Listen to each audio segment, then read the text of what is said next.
वो कुछ भी कर सकते हैं भाई और बहनों, सड़क बनवा सकते हैं, पोर्ट खरीद सकते हैं, एयरपोर्ट उनके, सेलफोन उनका, माइक्रोफोन देखूंगा शायद उनका नाम इसमें मिल जाए, इसको इसके नीचे देखूंगा, देखो यहां भी उनका नाम मिल जाएगा। कि बीजेपी के लोग जय श्री राम करते हैं मगर कभी जय श्री राम और हे राम क्यों नहीं करते। सबसे जरूरी नारा, वो सिया राम जय श्री राम तो कर ही नहीं सकते क्योंकि उनके संगठन में एक महिला नहीं है। सड़क पे मैं लाखों लोगों से मिला, हजारों कहना चाहता था मगर नहीं, हजारों से नहीं, लाखों लोगों से मैं मिला हूं, किसानों से, मजदूरों से, बच्चों से, सबसे। आप किसानों से बात करो, सीधा आपको 3-4 चीजें कहते हैं। यूरिया नहीं मिलता, डीएपी नहीं मिलता, जब मिलता है बहुत महंगा हो गया है, हम बीमा का पैसा भरते हैं, तूफान आता है, आंधी आती है, नुकसान हो जाता है, खेत बर्बाद हो जाता है, बीमा वाले ही प्राइवेट कंपनी मिलती नहीं है, ना इंटरनेट पे मिलती है ना टेलीफोन पे मिलती है, सही दाम नहीं मिलता, हमारा कर्जा माफ कभी नहीं होता। और पूछते हैं किसान पूछते हैं, राहुल जी हमें आप एक बात समझाइए, हिंदुस्तान के सबसे बड़े अरबपतियों का कर्जा माफ हो जाता है, बैंक के सामने लाल कालीन लग जाता है और हमारा 50,000 रुपए का लोन, 1 लाख रुपए का लोन माफ नहीं होता। क्यों? हमने क्या गलती की, हमें क्या कमी है? ये हजारों किसानों ने मुझसे पूछा है। जहां भी इनको मौका मिलता है एक भाई को दूसरे भाई से लड़ाते हैं, एक जात को दूसरे जात से लड़ाते हैं, एक धर्म को दूसरे धर्म से लड़ाते हैं, स्टेट को लड़ा देते हैं। मैं आपसे पूछना चाहता हूं, परिवार में लड़ाई होती है, भाई भाई के बीच में लड़ाई होती है, तो परिवार का फायदा होता है या नुकसान? तो अगर परिवार का नुकसान होता है जब भाई भाई की लड़ाई होती है, तो फिर देश में जब भाई भाई की लड़ाई होती है तो फिर देश का क्या होगा, फायदा या नुकसान? एक तरफ कहते हैं हम नेशनलिस्ट हैं, हम देशभक्त हैं, और दूसरी तरफ नफरत फैलाते हैं, भाई से भाई की लड़ाई कराते हैं। और जो हमारी देश की रीढ़ की हड्डी है, जो रोजगार देती है, किसान, छोटे व्यापारी, स्मॉल मीडियम बिजनेस चलाने वाले, उनको खत्म कर देते हैं, रीढ़ की हड्डी को तोड़ देते हैं।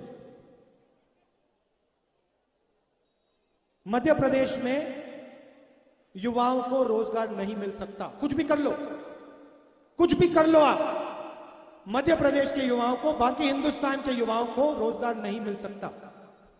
क्यों? क्योंकि सारे के सारे रास्ते बंद कर दिए। देखिए, ये जो इनके 2-3 उद्योगपति मित्र हैं, आपने नाम नहीं कहा, ये इनके जो 2-3 लोग हैं, मित्र हैं, ये हिंदुस्तान को रोजगार नहीं दे सकते हैं, इनकी बस की नहीं है। हिंदुस्तान को रोजगार छोटे दुकानदार, किसान, स्मॉल और मीडियम बिजनेस चलाने वाले लोग लाखों बिजनेसेस देते हैं। इन सबको खत्म कर दिया, बंद कर दिया, सबसे बड़ा रास्ता बंद कर दिया। दूसरा रास्ता public sector, railways, BHEL, HAL, ये रास्ता था। सारी की सारी पब्लिक सेक्टर की कंपनियों को ये बेच रहे हैं, उन्हीं 2-3 लोगों के हवाले कर रहे हैं, तो वो भी रास्ता बंद। तीसरा रास्ता सरकार में नौकरी, रोजगार, स्कूलों में, सरकारी अस्पतालों में, वो भी प्राइवेटाइज किया जा रहा है। आज एक बच्ची आई मेरे पास, मेरे साथ चली, कहती है राहुल जी मेरे स्कूल में तो टीचर ही नहीं है, मैं स्कूल जाती हूं, पढ़ने जाती हूं, टीचर ही नहीं है, सामने ब्लैक बोर्ड के सामने बैठ जाते हैं और घर चले आते हैं। यह है मध्य प्रदेश की शिक्षा।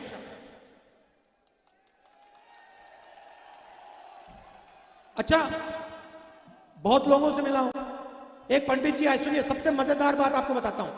नहीं सर, ठहरिए, सुनिए सुनिए, सबसे मजेदार बात। पंडित जी आते हैं मेरे पास और बहुत गहरा सवाल किया उन्होंने मुझसे। पहले समझाया, कहते हैं राहुल जी, जो भगवान राम थे वो तपस्वी थे, उन्होंने अपनी पूरी जिंदगी तपस्या में डाल दी, सही या गलत? सही बात, ठीक है। फिर उन्होंने कहा, गांधी जी हे राम कहते थे।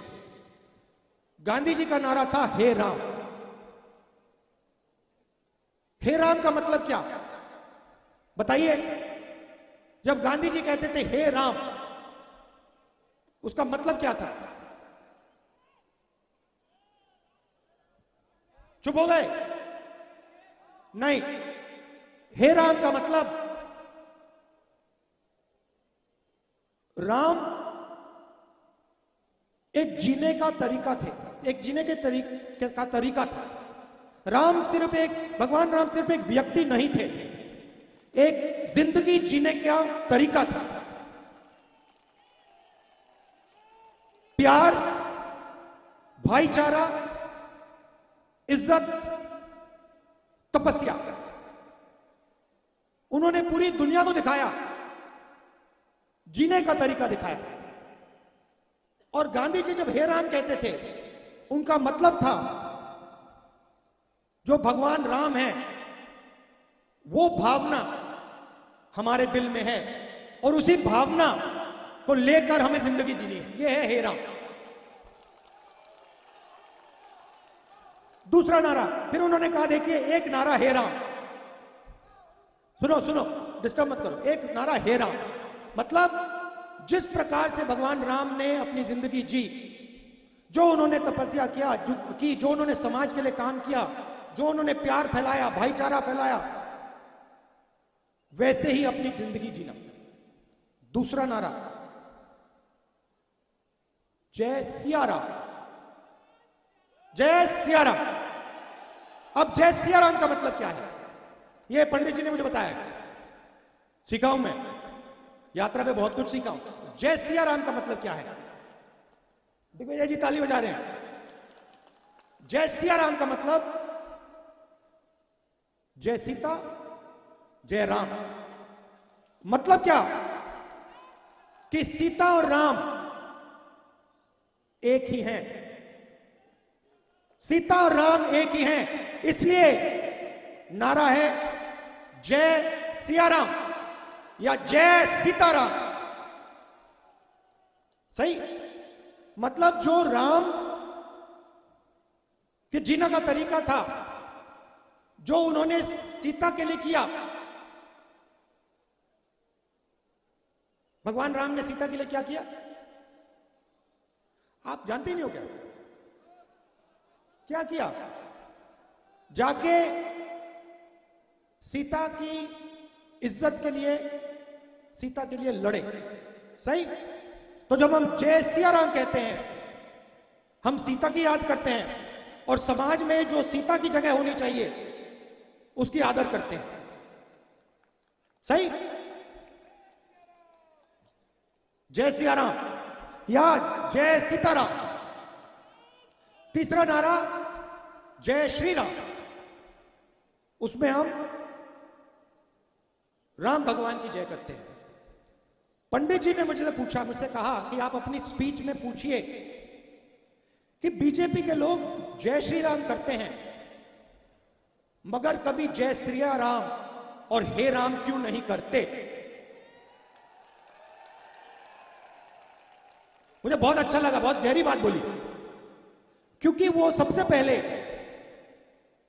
आरएसएस के लोग, बीजेपी के लोग, क्योंकि वो सबसे पहले जिस भावना से राम ने अपनी जिंदगी जी, उस भावना से अपनी जिंदगी नहीं जीते हैं। क्योंकि राम ने किसी को राम ने किसी के साथ अन्याय नहीं किया।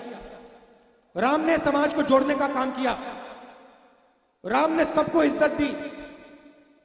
भगवान राम ने किसानों को, मजदूरों को, व्यापारियों को, सबकी मदद की।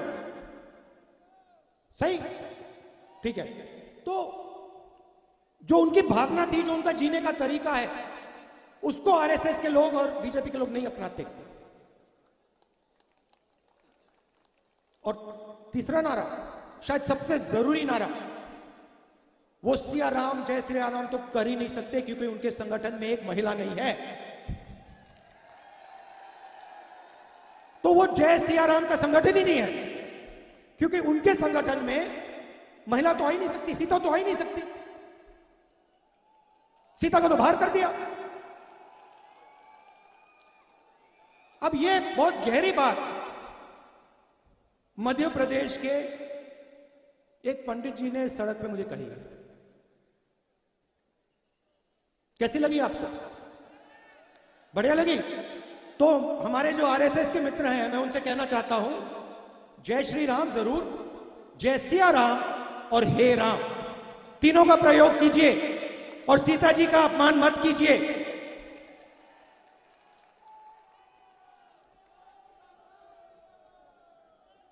अच्छा, अब यात्रा का एक और लक्ष्य है। मैंने बेरोजगारी की बात की,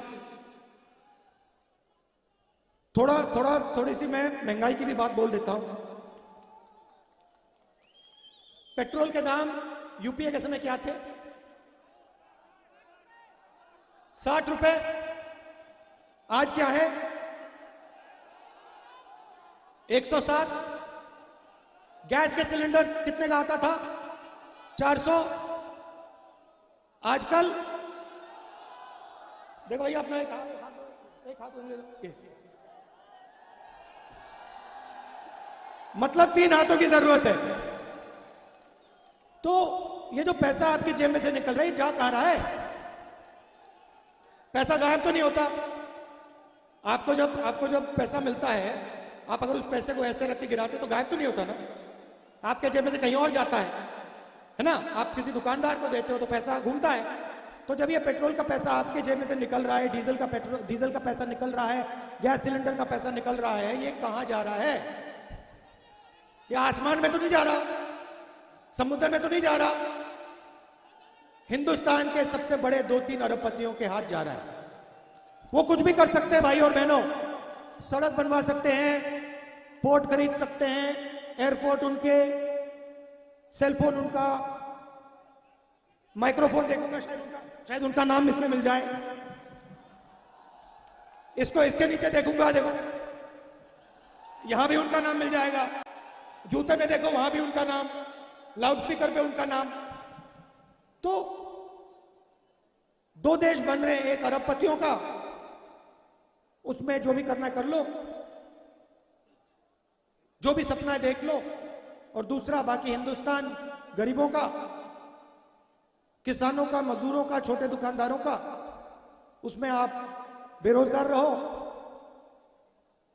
महंगाई के अंदर डूबो। ऐसा हिंदुस्तान हमें नहीं चाहिए। हमें न्याय का हिंदुस्तान चाहिए। और इसीलिए यात्रा श्रीनगर में जाकर तिरंगे को लहराएगी। खबरों में बने रहने के लिए फोरम 4 को सब्सक्राइब करें और नोटिफिकेशन पाने के लिए बेल आइकन दबाएं।